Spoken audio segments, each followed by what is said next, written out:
we try to separate fact from fiction about the Mueller probe and also President Trump's response to it. Also, we'll speak with the former federal prosecutor about all the open legal questions remaining about the Russia investigation, and trust me, there are plenty of them. Plus, the man who worked for Donald Trump then wrote a tell-all book about it. He'll join us for an inside look at the president. Evening, everybody, and welcome to RFL. I'm Richard French. Well, thank you very much for joining us on what has become a norm here, an eventful Tuesday. Donald Trump, he should be, arguably, the happiest man in America right now. The Mueller probe, it's over, and the Attorney General says Mueller found no evidence of a conspiracy linking the Trump campaign to Russia, meaning the biggest shadow hanging over his presidency appears, at least for now, to have been lifted. So, what is the president doing? Well, he's turning over a new leaf, promising to work for the good of the country, you would say? You'd be wrong. Is he playing up his accomplishments to try and position himself for his re-election campaign? Again, no. Instead, Trump, he has gone into full Godfather mode, and he wants revenge on everyone he thinks has wronged him. There are a lot of people out there that have done some very, very evil things, very bad things, I would say treasonous things against our country. And hopefully that people that have done such harm to our country, those people will certainly be looked at. I've been looking at them for a long time, and I'm saying, why haven't they been looked at? Treasonous, evil subtlety, the way of our president. But the prize for going way over the top, believe it or not, isn't to our president. He's been one-upped, and he would be done so by none other than this guy, Congressman Mo Brooks. He's a Republican from Alabama. He actually compared Democrats to Nazis. Don't take my word for it. Mr. Speaker, a big lie is a political propaganda technique made famous by Germany's National Socialist German Workers' Party. For more than 2 years, Socialist Democrats and their fake news media allies, CNN, MSNBC, the New York Times, Washington Post, and countless others, have perpetrated the biggest political lie, con, scam, and fraud in American history. Brooks went on to then quote Mein Kampf. You cannot make this stuff up. Now, some of Trump's allies are calling on some lawmakers to resign, especially Adam Schiff.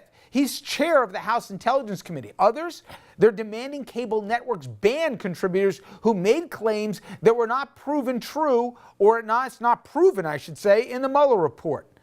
And of course, the president, he is also attacking his favorite enemy, which would be the news media, going on Twitter, where else, to once again calling them the enemy of the people and the true opposition party.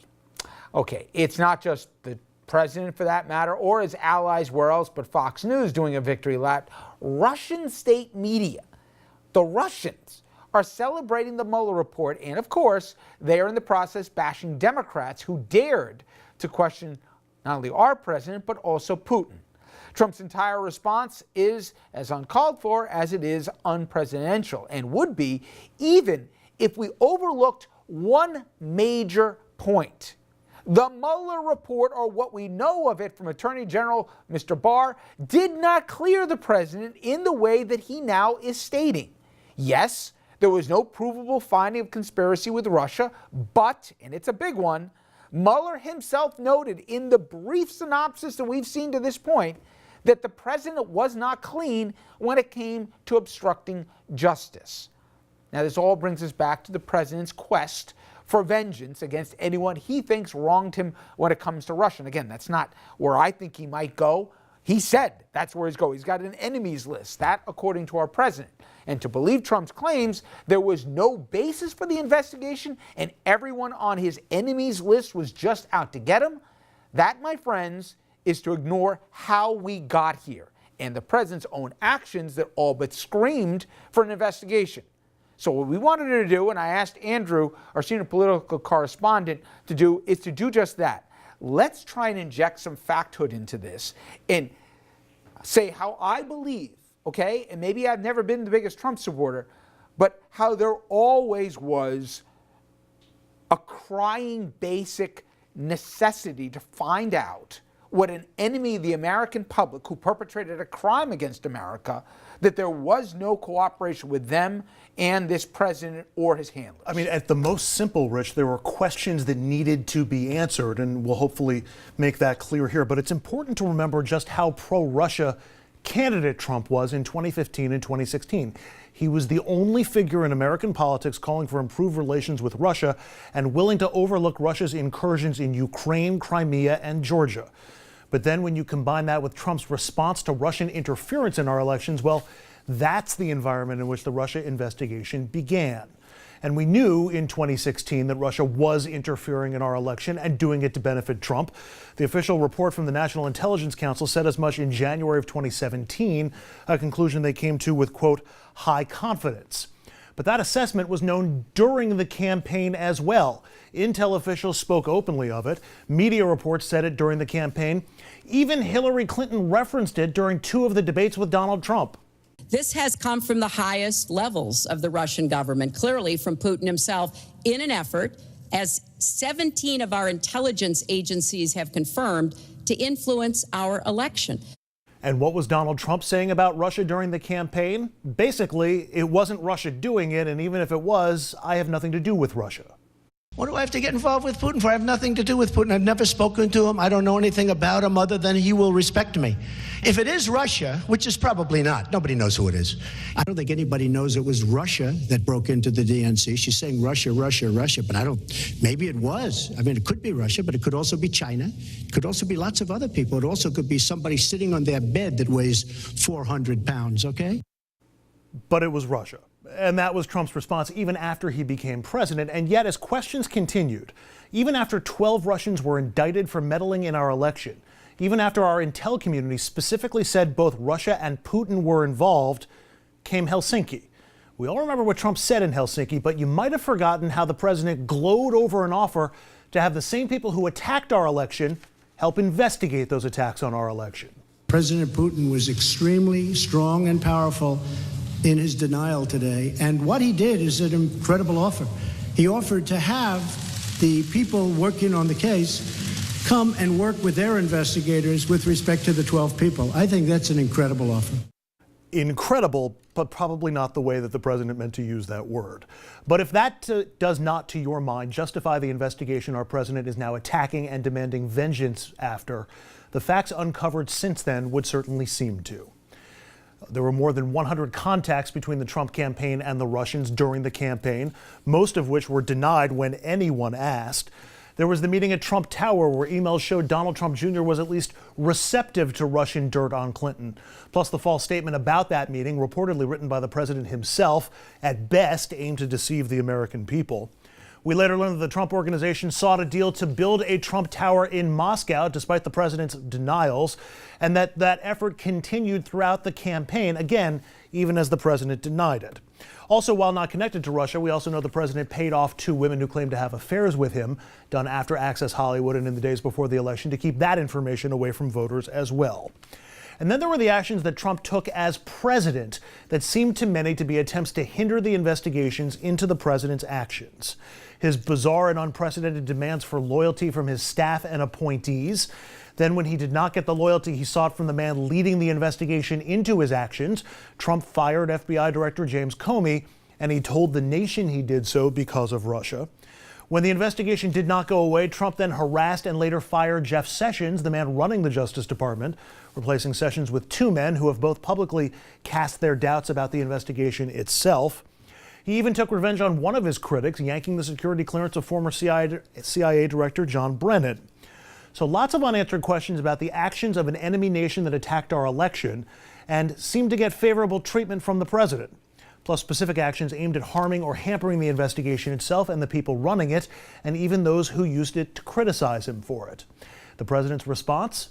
The response for the Justice Department was the appointment of Robert Mueller as a special counsel, a man revered or highly regarded by people on both sides of the aisle and free of blemish or criticism. So Trump tried to dirty up Mueller's name and reputation and undermine his legitimacy.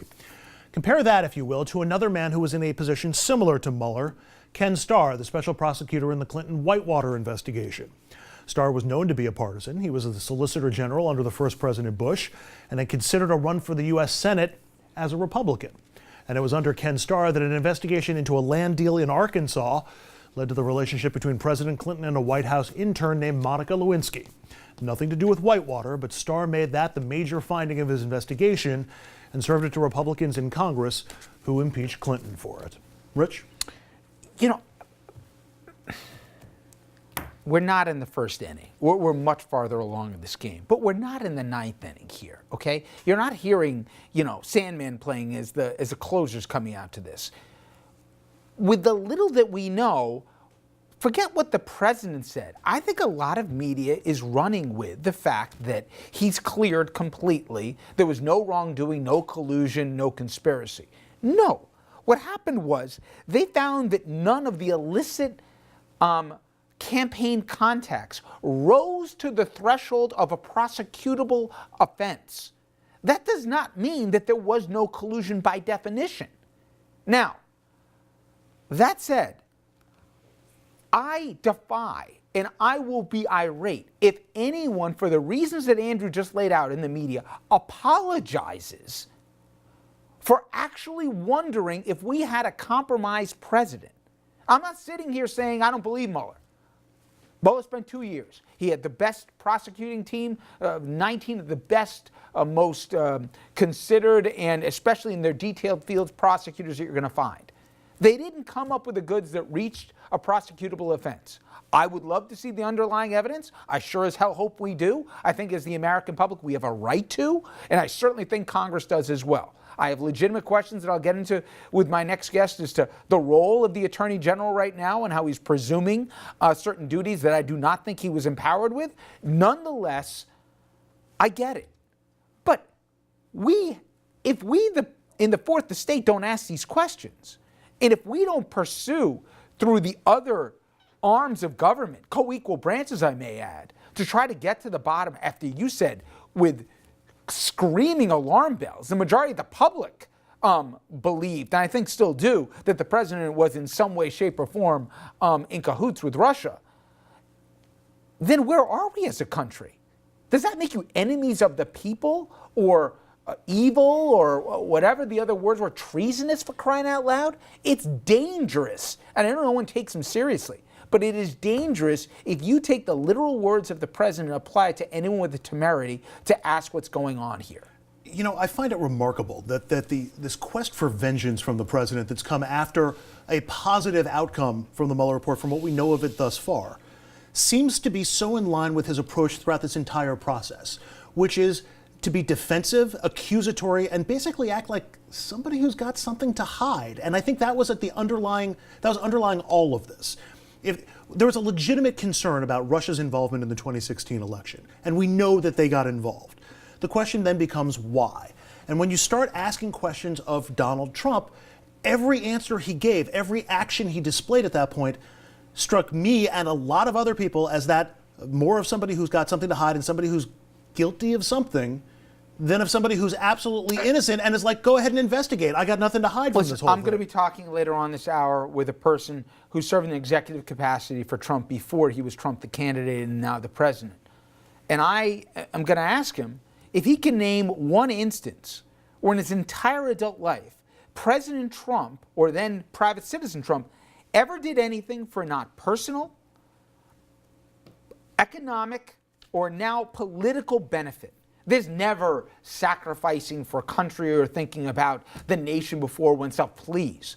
So for him to go on a limb when there's no giant Russian constituency in the United States and defend the indefensible with Putin after every agency said they interfered with our elections was and is inexplicable to me. So for anyone out there to say, ha, gotcha media, we know it's fake news, what would you have had us do?